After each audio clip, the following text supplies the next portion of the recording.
ಅಮ್ಮ, ಹೇಳ. ಇದು ದೀಪಾವಳಿ ಡಿಲೈಟ್ಸ್ ಕಡೆ ಎಪಿಸೋಡ್. ಈಗ ಏನಾರ ಒಂದ್ ಹಳೆ ಕಾಲದ ಯಾವ್ದಾರ ರೆಸಿಪಿ ತೋರಿಸಲ್ಲ ಮಾಡುದ.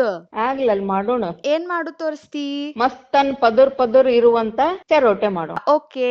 ಫಸ್ಟ್ ಹಿಟ್ಟು ನಾದಿಟ್ಕೋಣ. ಅದಕ್ಕೆ ಬುಟ್ಟಿ ಒಳಗ ದೀಡ್ ವಾಟಗ ಚರೋಟಿ ರವ, ಅರ್ಧ ವಾಟಗ ಮೈದಾ, ಅರ್ಧ ವಾಟಗ ಅಕ್ಕಿ ಹಿಟ್ಟು, ಒಂದ್ ಚಿಟಿಗಿ ಉಪ್ಪು, ಒಂದ್ ಸಣ್ಣ ಸೌಟ್ ಎಣ್ಣೆ. ಇದನ್ನೆಲ್ಲಾ ಚಲೋತ್ನಂಗ್ ಕೈ ಆಡ್ಸಿ ಗುಟ್ಗಿ ಮಾಡಿ ನೋಡಿದ್ರ ಎಲ್ಲಾ ಹಿಟ್ಟು ಹಿಂಗ ಹೊಂದ್ಬಿಡ್ಬೇಕು. ಈಗ ಸ್ವಲ್ಪ ಹಾಲ್ ಹಾಕಿ ಚಪಾತಿ ಹಿಟ್ಟಿನ್ಕಿನ ಗಟ್ಟಿಗೆ ನಾದಿಟ್ಕೋಬೇಕು. ಆಮೇಲೆ ಇದನ್ನ 15 ನಿಮಿಷ ನೆನಿಲಿಕ್ ಬಿಡ್ಬೇಕು. ಇದಾಗಿಂದ ಒಂದ್ 2 ಚಮಚೆ ಎಣ್ಣೆ ಹಾಕಿ ಹಿಟ್ಟನ್ನ ಇನ್ನೂ ಸ್ವಲ್ಪ ನಾದ್ರಿ. ಒಂದ್ ಗುಂಡ್ಕಲ್ ತಗೊಂಡು ಒಂದ್ 2 ನಿಮಿಷ ಚಲೋತ್ನಾಗ ಜಜ್ಬೇಕು. ಅಂದ್ರ ಹಿಟ್ಟು ಮೆತ್ತಗ ಆಗ್ತದ. ಈಗ ಪಾಕ ಮಾಡ್ಕೊಳ್ಳೋಣ. ಪಾಕ ಮಾಡ್ಲಿಕ್ಕೆ ಪಾತೇಲಿಗೆ 2 ಬಟ್ಲ ಸಕ್ರಿ, 2 ಬಟ್ಲ ನೀರ್ ಹಾಕ್ಬೇಕು. ಸಕ್ರಿ ಕರ್ಗು ತನಕ ಕೈಯಾಡ್ಸಿ ನಮ್ಗ ಒಂದ್ ಎಳಿ ಪಾಕ ಬೇಕು. ಒಂದ್ ಎಳಿ ಪಾಕ ಆಗಿದ್ ಹೆಂಗ್ ಗೊತ್ತಾಗ್ತ ಅಂದ್ರ ಸ್ವಲ್ಪ ಸಕ್ರಿ ಪಾಕ ಹಿಂಗ್ ಹಚ್ಕೊಂಡ್ ಒಂದ್ ಎಳಿ ಬಂದ್ರ ಪಾಕ ಆದಂಗ. ಈಗ ನಾವು ಸಾಟಿ ಮಾಡ್ಕೋಬೇಕು. ಒಂದ್ ಪ್ಲೇಟಿಗೆ 4 ಚಮಚ ಅಕ್ಕಿ ಹಿಟ್ಟು, ಒಂದ್ ಸೌಟ್ ಎಣ್ಣೆ ಹಾಕಿ ಚಲೋತ್ನಾಗ ಕೈಯಾಡ್ಸ್ಬೇಕು. ಹಿಂಗ ಪೇಸ್ಟ್ ಆದಂಗ ಆಗ್ತದ. ಈಗ ಹಿಟ್ಟು ತಗೊಂಡು ದೊಡ್ಡ 2 ಉಳ್ಳಿ ಮಾಡ್ಕೋಬೇಕು.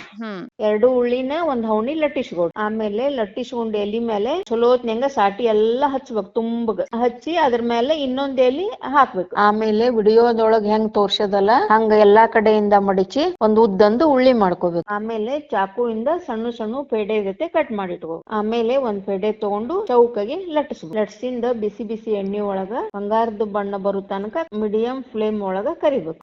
ಆಮೇಲೆ ಎಲ್ಲಾ ಹಿಂಗ ಕರ್ದು ಪಾಕದೊಳಗ ಸೀದಾ ಹಾಕ್ಬಿಡು. ಚರೋಟೆನು ಬಿಸಿ ಇರ್ಬೇಕು, ಪಾಕಾನು ಸ್ವಲ್ಪ ಬಿಸಿ ಇರ್ಬೇಕು. ಅಂದ್ರ ಚರೋಟೆ ಪಾಕಾನ ಹಿಂಕೋತಾವ. ಇಷ್ಟ ಮಾಡಿದ್ರ ನಮ್ ಚರೋಟೆ ರೆಡಿ. ನೀವು ಟ್ರೈ ಮಾಡ್ತಿರಿಲ್ಲ?